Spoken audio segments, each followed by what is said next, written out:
सुप्रभात बच्चों, कैसे हैं आप सब। उम्मीद करती हूँ आप सब अच्छे होंगे। तो बच्चों, आज की कक्षा में हम पढ़ने वाले हैं अध्याय नंबर 17, जिसका शीर्षक है वर्षा ऋतु।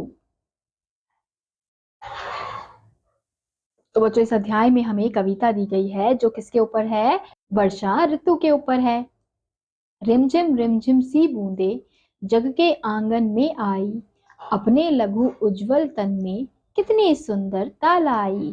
तो बच्चों, इन पंक्तियों में क्या कहा जा रहा है कि जो रिमझिम बूंदे आंगन में आई है वो अपने लघु उज्जवल तन में कितनी सुंदरता लाई है, यानी कि अपने छोटे से शरीर में कितनी उज्जवलता, कितनी खुशियां लाई है। मेघों ने गरज गरज कर मादक संगीत सुनाया, इस हरी भरी संध्या ने हमको उन्मत्त बनाया।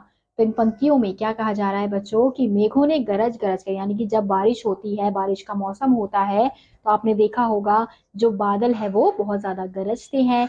और वो मादक, वो कवि जो कह रहे हैं वो उस गरज को क्या कह रहे हैं?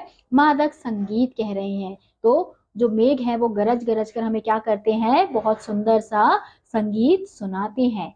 और इस हरी भरी संध्या ने हमको उन्मत्त बनाया, यानी कि ये जो हरी भरी संध्या है, हरी भरी शाम है, उसने हमारे मन को क्या कर दिया है? बहुत ज्यादा प्रसन्न कर दिया है। सुखी सरिताओं ने फिर सुंदर नवजीवन पाया, लघु लहर लहर पर देखो सौंदर्य नाचने आया। तो बच्चों, इन पंक्तियों में क्या कहा जा रहा है कि सुखी सरिताओं ने फिर सुंदर नवजीवन पाया, यानी कि जो सरिताएं हैं, जो नदियां हैं, वो नया जीवन पा रही है, उन्हें नया जीवन मिल रहा है। क्योंकि जब बारिश होती है तो बच्चों, बारिश का जो पानी होता है वो कहाँ जाता है? नदियों में जाता है। तो उनके लिए वो एक प्रकार से ऐसा होता है कि जैसे उन्हें कोई नया जीवन मिल रहा है। और जब नदियां सूखी होती हैं तो उनके लिए तो वो बहुत ज्यादा नया जीवन होता है, क्योंकि उन सूखेपन को जो बारिश का पानी है वो हटा देता है। और लघु लहर लहर पर देखो सौंदर्य नाचने आया, यानी कि हर एक लहर पे क्या आ रहा है? सौंदर्य नाच रहा है, यानी कि जो नदियां हैं वो बहुत ज्यादा सुंदर लग रही है। उसकी हर एक छोटी लहर पे वो बहुत ज्यादा सुंदर नजर आ रही है। वन उपवन पनप गए सब, इतने नव अंकुर आए, वे पीले पीले पल्लव फिर से हरियाली लाए।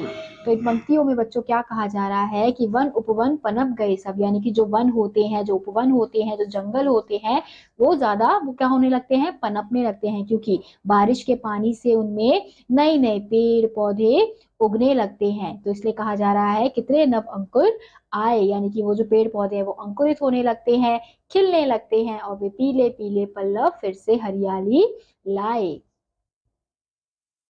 वन में मयूर अब नाचे, हंस हंस आनंद मनाए, उनकी छवि देख रही है नभ से घनघोर घटाएं। तो इन पंक्तियों में क्या कहा जा रहा है बच्चों की वन में जो मयूर है वो नाच रहे हैं, और नाच नाच कर, हंस हंस कर आनंद मना रहे हैं, खुशियां मना रहे हैं। और उनकी छवि देख रही है नभ से घनघोर घटाएं, यानी कि जो मोर को नाचते हुए कौन देख रही है? जो नभ के घंघोर घटाएं हैं वो उन मोर को नाचते हुए देख रही है, खुशियां मनाते हुए देख रही है। प्रतिपल हम नाचे खेले, जग जीवन मधुर बनाए, अपने छोटे से घर में सुख का संसार बसाए। तो इन पंक्तियों में बच्चों क्या कहा जा रहा है कि प्रतिपल हम नाचे खेले, यानी कि जब बारिश होती है तो ऐसा लगता है मानो कि हम भी प्रतिदिन प्रतिपल क्या करें? नाचते रहें, और जग जीवन अपना मधुर बनाए, सुख जीवन बनाए, और अपने छोटे से घर में सुख का संसार बसाएं।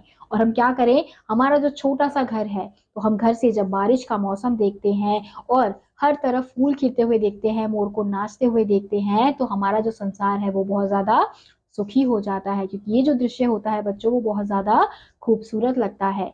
तो बच्चों, इस अध्याय में वर्षा ऋतु के बारे में बताया गया है, और किस प्रकार से आप अपने घर में रहकर इन वर्षा ऋतुओं का आनंद ले सकते हैं, खुशियां मना सकते हैं। क्योंकि वर्षा के आने से चाहे नदियां हो, चाहे मोर हो, हर कोई खुशियां मनाता है, और ऐसे ही खुशी हमें भी मिलती है।